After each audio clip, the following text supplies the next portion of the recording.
नमस्कार मित्रांनो, आज आम्ही निघालोय मुर्डेश्वर कर्नाटकमध्ये. अनप्लॅन ट्रिप प्लॅन झाली आहे. लकीली रेल्वेची तिकीट्स पण मिळाली आहेत. कुडाळ ते मुर्डेश्वर डायरेक्ट ट्रेन आहे, त्यामुळे ट्रॅव्हलिंगचं टेन्शनच नाही. 11ची मत्स्यगंधा ट्रेन आहे, पण ती 1 hour डिले झाली आहे. तोपर्यंत रेल्वे स्टेशनवर टाईमपास करू. हल्लीच कुडाळ रेल्वे स्टेशनचं रिन्युएशन झालं आहे. आम्हाला तर एअरपोर्टला गेल्यासारखं वाटतंय. चला तर मग आपण रेल्वे स्टेशनचा व्ह्यू बघू.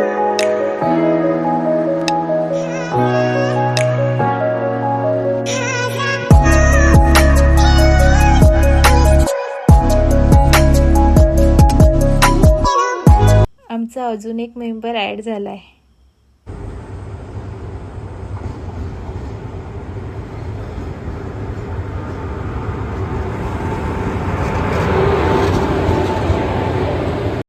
रात्री 12:30 वाजता ट्रेन आली होती आणि आता आम्ही 5 वाजता इथे मुर्डेश्वरमध्ये पोहोचत आहोत. रेल्वे स्टेशनपासून 2.5 किलोमीटरवर मंदिर आहे. ऑटोने किंवा पायीही जाऊ शकतो. आम्ही निघालो ऑटोने. रिक्षावाला 100 रुपये म्हणतोय. सकाळची वेळ असल्यामुळे 100 रुपये घेतात, नाहीतर दिवसा गेलो तर 60 रुपये चार्जेस होतात. इथून आम्ही आता निघालो मंदिरापर्यंत. आम्हाला फ्रेश होण्यासाठी मंदिरात जवळच रूम मिळाली आहे. 1 hourसाठी 400 ते 500 रुपये चार्जेस आहेत. रूमसुद्धा क्लीन आहे. गरम पाण्याची उत्तम सोय आहे. बाहेरील व्ह्यू पण छान आहे. आता आम्ही निघालोय दर्शनासाठी. मंदिराला भेट देण्यासाठी सकाळ किंवा संध्याकाळचाच टाईम बेस्ट आहे. सकाळची गर्दी देखील कमी असते.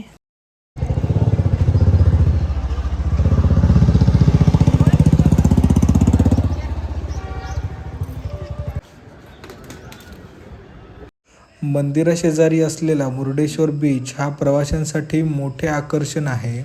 येथे तुम्हाला बोटिंग, सी वॉकसारख्या बऱ्याच ॲक्टिव्हिटी करता येतात. मुर्डेश्वर बीच हा प्रवाशांना मनशांती आणि रोमांच दोन्ही देतो. समुद्रकाठी बसून सूर्योदय आणि सूर्यास्त पाहण्याचा अनुभव विस्मयकारक असतो. पण समुद्रकाठी सुरक्षित झोनमध्येच साहसी खेळ करा आणि स्थानिक संस्कृती आणि परंपरांचा आदर राखा. मुर्डेश्वर हे एक असं ठिकाण आहे जिथं अध्यात्म, निसर्ग आणि इतिहासाचं अनोखं मिश्रण पाहायला मिळतं. जर तुम्ही शांतता, साहस आणि अध्यात्म शोधत असाल तर मुर्डेश्वरची यात्रा तुम्हाला नक्कीच समृद्ध अनुभव देईल.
मुर्डेश्वरमधील गोपूर हे स्थापत्यकलेचा चमत्कार आहे. मुर्डेश्वर मंदिर परिसरात उभा असलेला गोपूर हा कर्नाटकमधील आणि भारतातील सर्वात उंच मंदिर गोपुरापैकी एक आहे.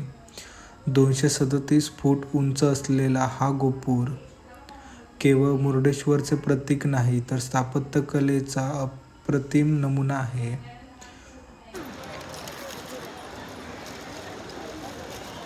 मुर्डेश्वर हे कर्नाटकमधील उत्तर कन्नड जिल्ह्यातील अरबी समुद्राच्या किनाऱ्यावर वसलेले एक प्रसिद्ध तीर्थक्षेत्र आहे. हे ठिकाण भगवान शिवाच्या भव्य मूर्तीमुळे आणि निसर्गरम्य वातावरणामुळे जगभरातील प्रवाशांना आकर्षित करतं. मुर्डेश्वराची 123 फूट उंच शिवमूर्ती ही जगातील दुसऱ्या क्रमांकाची उंच शिवमूर्ती आहे. समुद्रकिनाऱ्यावर वसलेली ही मूर्ती सूर्यप्रकाशात चमकणाऱ्या स्टीलने बनलेली आहे. या मूर्तीभोवतीची निसर्ग संपदा आणि समुद्राच्या लाटांचा नाद यामुळे वातावरण अद्वितीय भासवतो.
गौरव, तुला कसं वाटलं?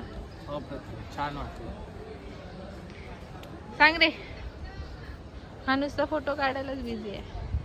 खूप मस्त वाटली. गौरव, मी पुन्हा येईन.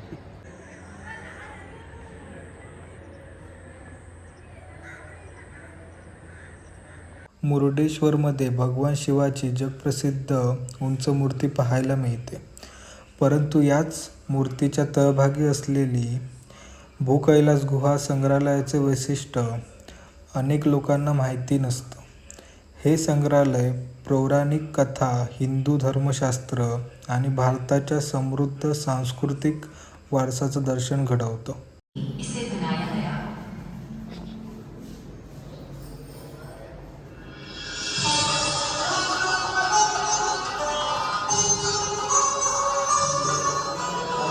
अपनी सारी ताकत लगाकर उसने शिवलिंग को जमीन से होकर अर्थात गाय के काम के रूप में वहीं रह गया। वही भू कैलाश पर प्रसिद्ध शिव क्षेत्र बना। यही आज का गोकर्ण है।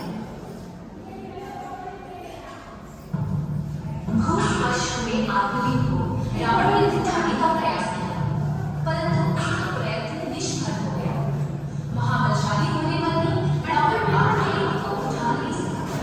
इस कारण गोकर्ण का शिवलिंग महाबलेश्वर नामांकित हुआ। रावण क्रोधित हो और उसने हाथ में आए हुए लिंग के भाग को तोड़कर जगह जगह फेंक दिया। इन टुकड़ों ने 5 स्थानों में भूस्पर्श किया। ये 5 स्थान महाशिव क्षेत्र बने। वे हैं गोकर्ण का महाबलेश्वर, धारेश्वर, गुणवंतेश्वर, मुरुडेश्वर, सर्जेश्वर, ये 5 मुख्य क्षेत्र हैं। भूकैलाश और मुरुडेश्वर की कथा पता चली। अभी मुरुडेश्वर का महान जो आकाश से लगा हुआ है, आपको देखना चाहिए। एशिया खंड में 3 आयु, ये एक अनोखा मंदिर है। दर्शकों को मोहित कर जाता है। ऊंचाई के साथ साथ कलाकारों की कारीगरी से सुंदर हो सकता है। सब देखिए और मुरुडेश्वर की कृपा पाइए। शीघ्र में आपको दर्शन होंगे।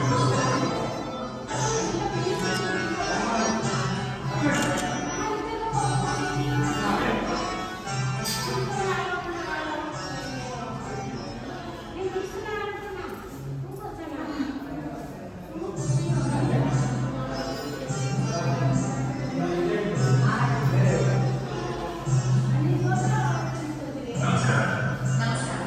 ಈ ನೀರಿನ ಹೋಗಕ್ಕೆ ಬಂದರು ಯಾರಿಗೆ ನಮಸ್ಕಾರ. ಈ ಕಡೆ ನೋಡಿ, ಗುಹೆಗಳಿದ್ದಾವೆ. ಅವುಗಳಲ್ಲಿ ಹತ್ತಾರು 6 ಎತ್ತರದ ರಂಧ್ರಹೊಂದಿದ ಪ್ರತಿಮೆಗಳಿವೆ. ಇಂಗ್ಲಿಷ್ನಲ್ಲಿ ಹೇಳೋದಾದ್ರೆ ಟ್ಯಾಬ್ಲೋ ಅಂತ ಒಂದೊಂದು ಭೂಕೈಲಾಸ ಕಥೆ ಹೇಳುತ್ತೆ. ನೀವು ಈಗ ಸಮುದ್ರ ತೀರ